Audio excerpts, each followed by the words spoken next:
வணக்கம் நண்பர்களே. திருப்பரங்குன்றம் மலையா சிக்கந்தர் மலையா, எப்படி அந்த மலையை அழைப்பது, அந்த மலையை அழைப்பதில் ஏன் இந்த ஒரு சவால் எழுகிறது, இதை குறித்து சிறிய விரிவான வீடியோ. சேனல் சப்ஸ்கிரைப் பண்ணுங்கள், நோட்டிஃபிகேஷன் பெல் பதிவு பண்ணுங்கள். அண்டை வீட்டான் ஒன்னால் துன்பப்படுவானே ஆனால் நீ உண்மையான இஸ்லாமியன் அல்ல. இதை கூறியது யார்? இஸ்லாமிய நண்பர்களுக்கு தெரியும். நபிகள் நாயகம் இப்படி கூறியதாக நான் வாசித்திருக்கிறேன். நான் குரானை வாசிக்கவில்லை. ஆனால் இஸ்லாமிய பெரியவர்கள் இஸ்லாமியத்தினுடைய அடிப்படை கருத்துக்களை மிதவாதியாக கண்டு கொண்டவர்கள், உண்மையான இஸ்லாமத்தை கண்டவர்கள் சொன்ன வார்த்தை தான் இது. உன் அண்டை வீட்டான் உன்னால் துன்பப்படுவனால் நீ உண்மையான இஸ்லாமியன் அல்ல.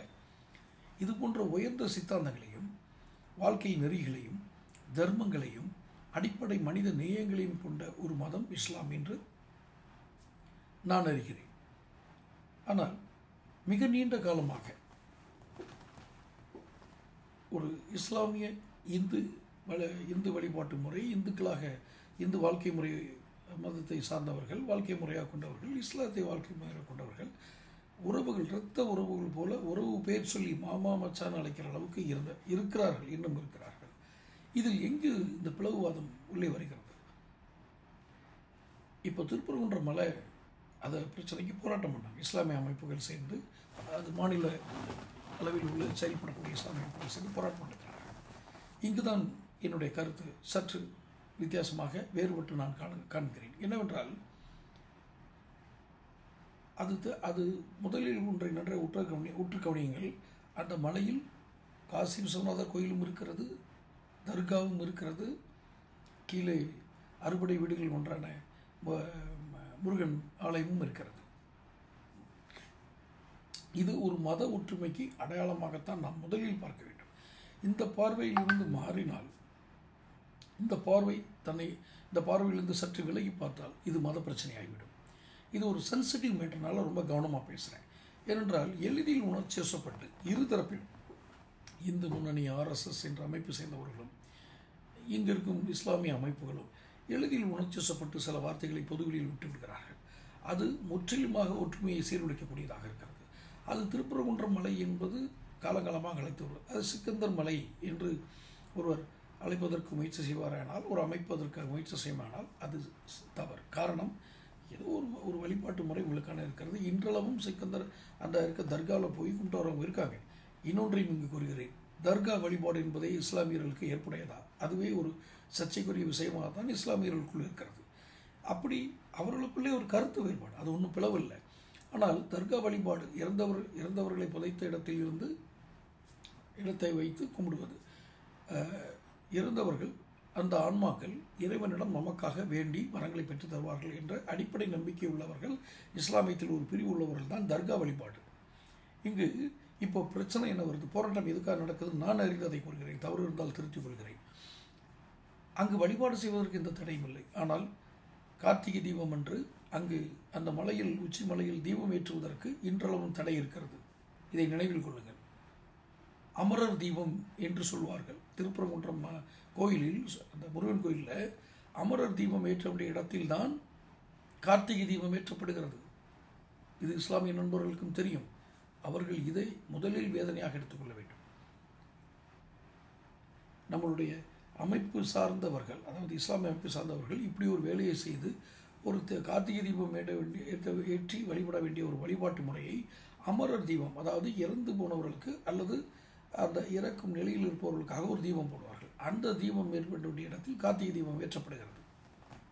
இது எப்படி இஸ்லாமிய நண்பர்கள் ஏற்றுக்கொண்டார்கள் தெரியவில்லை. இப்போது தர்காவில் என்ன பிரச்சனைனா, அங்கே இந்த பலி கொடுத்து, ஆடு இதெல்லாம் பலி கொடுத்து வழிபாடு நடத்த வேண்டிய உரிமையை கேட்டுதான் இந்த இஸ்லாமிய நண்பர்கள் போராடுகிறார்கள். இந்த போராட்டம், நான் அதைத்தான் முதலிலே சொன்னேன், நீங்கள் உங்களால் உங்கள் அயல் வீட்டுக்காரன் துன்பப்படுவானே ஆனால் நீங்கள் உண்மையான இஸ்லாமியன் அல்ல என்று நபிகள் நாயகம் சொன்னதை நான் மீண்டும் அதை நினைவுபடுத்த விரும்புகிறேன்.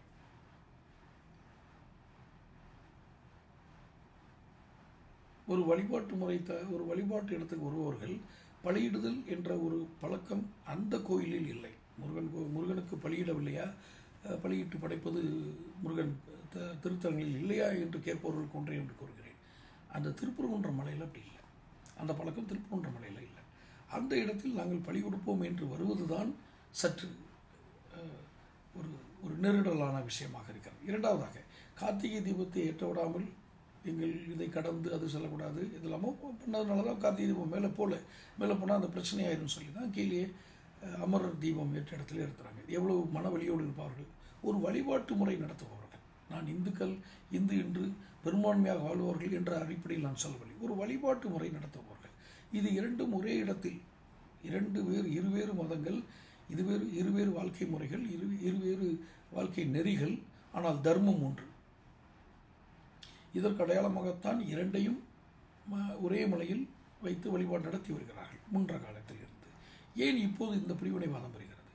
இதில் எனக்கு தெரிந்து அமைப்பு ரீதியாக செயல்படுபவர்கள் மட்டுமே இதில் இருதரப்பிலும், நான் இந்துக்கள் தரப்பிலும் சரி, இஸ்லாமியர்கள் தரப்பிலும் சரி, இந்த இரு தரப்பிலுமே அமைப்பு ரீதியாக செயல்படுபவர்கள் மட்டுமே இந்த எதிர் திசைகளில் நின்று கொண்டு தங்கள் கருத்துக்களை வைத்துக் கொள்கிறார்கள். ஆனால் சாமானிய வாழ்க்கையில், சமூக வாழ்க்கையில் வாழ்பவர்கள் ஒரு நாளும், இஸ்லாமிய நண்பர்களும் இந்துக்களும் ஒருபோதும் அவர்கள் இது போன்ற கருத்து வேறுபாடான எண்ணங்கள் எழுவதே இல்லை. அப்போ அமைப்பு ரீதியாக செயல்படுபவர்களுக்கு ஏதோ ஒரு விஷயம் வேண்டும், ஏதோ ஒரு சென்சிட்டிவ் உணர்வுபூர்வமான ஒரு நிகழ்வு நடந்து, உணர்வுபூர்வமான ஒரு பேச்சாற்றல், ஒரு பேச்சாடல் இருந்தால்தான் அவருடைய அமைப்புகள் அடையாளப்படுத்தப்படும் என்பதற்காக இதைத்தான் நான் இந்த வீடியோனுடைய ஆரம்பத்தில் தலைப்பாக வைத்தேன். இஸ்லாமியர்களுக்கு எச்சரிக்கை. காரணம், உங்களையும் பிளவுபடுத்தி, இந்துக்களிடம் பிளவு ஏற்படுத்தி, இது ஒரு மோதல், இருவேறு மதங்கள் மோதும் இடமாக, ஒரு தேசமாக வைத்த முயற்சி செய்பவர்களுக்கு நீங்கள் இடம் கொடுக்காதீர்கள். எந்த தரப்பிலும் சரி. குறிப்பாக இப்போது போராட்டம் நடத்துகிறார்கள் என்பதால் நான் இஸ்லாமிய மதத்தினருக்கு அந்த கோரிக்கையை விடுக்கிறேன். மிகவும் எச்சரிக்கையாக இருங்கள். பிளவுவாத சக்திகள் எந்த தரப்பிலும் இருக்கலாம். அவர்கள் சமூக இணக்கத்தோடு வாழ்ந்து கொண்டிருக்கிற ஒரு சமூகத்தில் சித்தாந்தங்கள் என்ற பெயரில் உள்ளே நுழைந்து அமைதியை சீர்குலைப்பார்கள். இது நமக்கு தேவையா? இது நமக்கு அவசியமா என்பதை மட்டும் யோசியுங்கள். அந்த கோயிலில் பலியிடுதல் என்ற ஒரு வழிபாட்டு முறையை நீங்கள் கடைபிடிக்க வேண்டும் என்றால், எங்கள் திருப்பரங்குன்ற மலையில் இருமுறை யோசியுங்கள். அங்கு ஏற்கனவே பலியிடுதலை வழக்கமாக கொள்ளாத ஒரு ஆலயம் இருக்கிறது. அதை நாம் மதித்தால், அதை மதித்து நாம் நடந்தால் எத்தனை மரியாதை, உங்களை குறித்த மரியாதை உயரும். ஒருவேளை இதே இந்துக்களை கூட வாங்க நாங்களும் சேர்ந்தே வந்து அதில் கலந்துக்கணும்னு கூட சொல்லுவாங்க. சொல்லும் விதம் இருக்கிறது, வெல்லும் விதம் இருக்கிறது. எப்போதுமே நாம் ஒரு சிறுபான்மையோ, அதை நான் சிறுபான்மை என்பதற்காக சொல்லவில்லை, சிறுபான்மையோ அல்லது ஒரு மதத்தின் அடையாளமாகவோ ஜாதியின் அடையாளமாகவோ சிறுபான்மையினர், பெரும்பான்மையினரின் கவனத்தையும் ஆதரவையும் நீங்கள் எப்போதும் பெற்றிருக்க வேண்டும். அவர்களாக முன் வந்து நாங்கள் செய்கிறோம் என்று சொல்ல வேண்டும். அப்போதுதான் அங்கு சமூக நல்லிணக்கம் நிகழும். இதை தடுப்பது எந்த தரப்பாக இருந்தாலும் கவனமாக கையாளுங்கள். அதான் எச்சரிக்கையாக இருங்கள் என்று கூறினேன். தொடர்ந்து சேனல் பாருங்கள், சப்ஸ்கிரைப் பண்ணுங்கள், நோட்டிஃபிகேஷன் பண்ணுங்கள். அடுத்தடுத்த வீடியோக்களை சந்திப்போம். நன்றி.